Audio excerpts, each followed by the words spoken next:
friend Scott Salmon from Gangrene Nation, here to recap the first quarter of the NFL season for the New York Jets. We'll begin with starting to talk about our offensive MVP. It wasn't easy to come up with someone who's really stood out in this pretty terrible Jets offense. However, Jeremy Curley was, to me, one of the most obvious candidates. He has been one of our best playmakers whenever he gets the ball. He's averaging 19 yards per carry every time he touches it. He's electric once he gets the ball in his hand. He has his uses on special teams. But for offense, right now, especially with Santonio Holmes gone, he's now our most veteran receiver. He's going to need to step up. And we'll hopefully see more good things from him as we've seen so far. Our defensive MVP, on the other hand, I thought it was pretty clearly LaRon Landry. Landry has brought a whole new edge to this defense. Obviously, it's a little different without Darrelle Revis, but every game we go in hoping to see another big hit from Landry. We saw his pick 6 2 weeks ago. He's brought something new to the safety position that we haven't seen in quite some time. As our most valuable rookie right now, I'd say it's Stephen Hill. Hill was held at that catch for his past 2 games.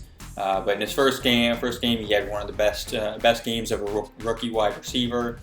He should be coming back from his hamstring injury relatively soon now. And again, with Santonio Holmes out, he's gonna have to step up big. He's been so far seen the field probably the most of any of our rookies, and he'll probably continue to do so in the future. As for our unsung hero of the game, I went through a couple of thoughts on this. First, I was thinking Nick Folk, our kicker, who's been pretty consistent throughout the season. He hasn't missed a field goal yet.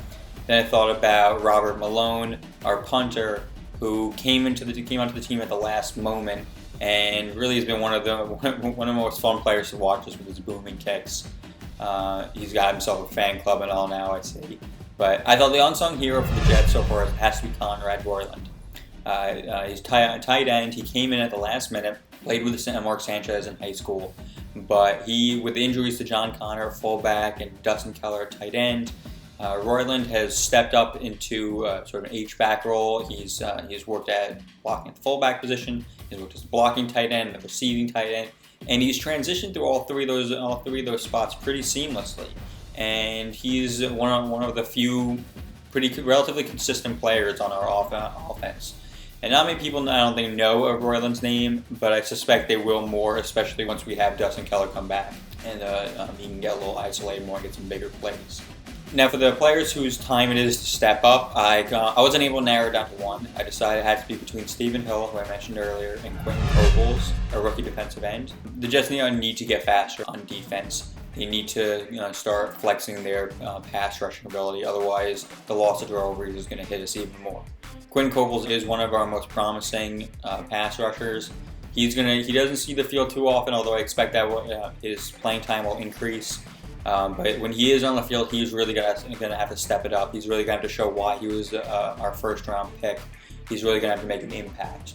As for Stephen Hill, with the loss of Santonio Holmes, a lot of the pressure to stretch the field goes to Hill.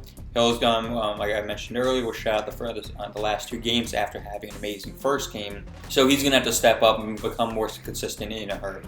We knew when we drafted him that he was raw, that he was going to take some time to develop. But if the Jets want to win more games this season without Holmes, he's going to have to step up and show why he was a second round draft pick. So for our next 4 games, we're playing at home against the Houston Texans, at home against the Indianapolis Colts, away New England, and away Miami. Against the Houston Texans and the New England Patriots, I wouldn't be surprised if we lose those games. The New England game, if our pass rushing can finally step up by then, we might have a chance. But I really doubt we're going to win this game against the Houston Texans, one of the best teams in the league this coming Monday night. Against Indianapolis and Miami, I think the Jets have a great chance to win, especially against Indianapolis, going against rookie quarterback, and a relatively young team. Against the Dolphins, we're now going to see them at home after our ugly matchup 2 weeks ago. And if the Jets' offense can start to congeal a little bit more with the loss of Holmes, I think we'll have a good shot of beating them. So probably best case scenario is 3-1 if our pass rushing can step up and we can beat the Patriots. More likely 2-2, but honestly, I wouldn't be surprised if we go 1-3 for the next 4 games. So that's all I have for now. I'll see you again later. Thank you very much.